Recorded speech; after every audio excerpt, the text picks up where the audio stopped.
উপস্থিত বিএনপি সহ বিভিন্ন রাজনৈতিক দলের সম্মানিত নেতৃবৃন্দ, আমার প্রিয় সাংবাদিক বন্ধুগণ, সুধীবৃন্দ এবং দেশবাসী, ঢাকা সাংবাদিক ইউনিয়নের আজকের এই বার্ষিক সাধারণ সভা, এটা বাংলাদেশের ট্রেড ইউনিয়ন আইন অনুযায়ী এটা একটা সাংবিধানিক সভা। এখানে সাংবাদিকদের একটা বিজনেস সেশন আছে, তাদের রিপোর্ট হবে, অন্যান্য সাংগঠনিক কাজকর্ম হবে। সেই সভায় বাংলাদেশ জামায়াতে ইসলামীর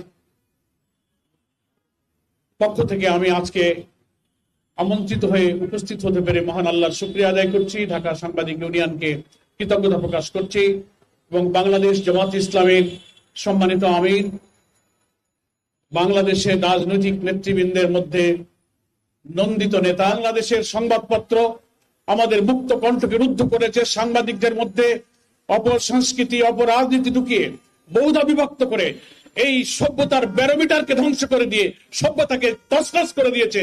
যেমন তছনছ করেছে আমাদের গণতন্ত্র, যেমন তছনছ করেছে আমাদের ভোটাধিকার, যেমন তছনছ করেছে আমাদের judiciary, civil administration, police administration, রাষ্ট্রযন্ত্রের সকল অর্গানকে করাপ্ট করে দিয়ে, পলিটিসাইজ করে গোটা জাতির সমস্ত অঙ্গ, অর্থনীতি, রাজনীতি, সংস্কৃতি তছনছ করে দিয়ে এই জাতিকে আধিপত্যবাদের একটি সেবাদাসে পরিণত করার সমস্ত আয়োজন তারা সম্পন্ন করেছিল।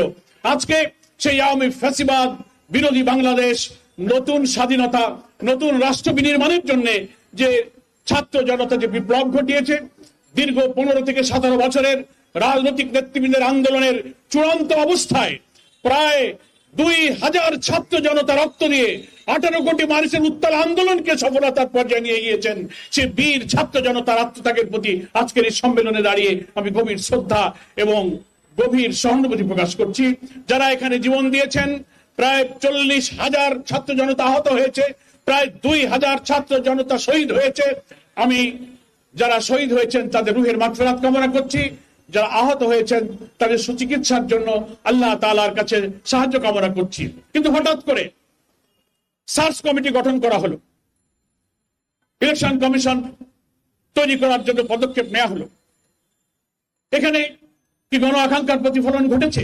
আমরা তো মনে করেছিলাম রাজনৈতিক দল হিসেবে আমাদের সমস্ত স্টেক হোল্ডারদের কাছে প্রপোজাল চাওয়া হলো, আমরা নির্বাচনী ব্যবস্থা সংস্কারের জন্য আমরা প্রপোজাল দিচ্ছি, সিভিল সোসাইটি স্টেক হোল্ডার সবাই দিচ্ছেন, যেটা ডিসেম্বরের মধ্যে সেগুলো আসবে এবং সেই নির্বাচনী সংস্কার প্রস্তাবের মধ্যে ইলেকশন কমিশনের জন্য সার্চ কমিটি গঠনের কি পদ্ধতি হবে সেটাও কিন্তু it is also the part of proposal, reform proposal. কিন্তু সেটা আসার আগেই আপনারা একটা সার্চ কমিটি গঠন করলেন। মানুষের মধ্যে বিভ্রান্তি তৈরি হয়। সভ্যতার ব্যারোমিটার হচ্ছে সাংবাদিকতা। এই দেশ, এই জাতি যদি সভ্যতার শীর্ষে আমরা নিতে চাই, তাহলে প্রেস ক্লাব হচ্ছে সকল মুক্ত পথ, মুক্ত চিন্তা, সভ্যতার সবচেয়ে মিলন কেন্দ্র। এখানে কলম যোদ্ধা, সংবাদপত্রের সদস্য যারা সৈনিক হিসেবে কাজ করছেন, তারাও কিন্তু একটি জাতীয় ঐক্য বিনির্মাণের জন্য, একটি নিরপেক্ষ নির্বাচনের জন্য, ফ্যাসিবাদ বিরোধী সমস্ত রাজনৈতিক দলের ঐক্য গঠনের জন্য কিভাবে আপনি সংবাদ পরিবেশন করবেন, বক্তব্যগুলো কিভাবে আপনি মানুষের কাছে তুলে ধরবেন, স্টাইল অফ প্রেজেন্টেশনটা কিন্তু একটা গুরুত্বপূর্ণ ব্যাপার। সাংবাদিকদেরকে সে বিষয়ে নজর রাখার জন্য আমি বিনয়ের সাথে অনুরোধ করব।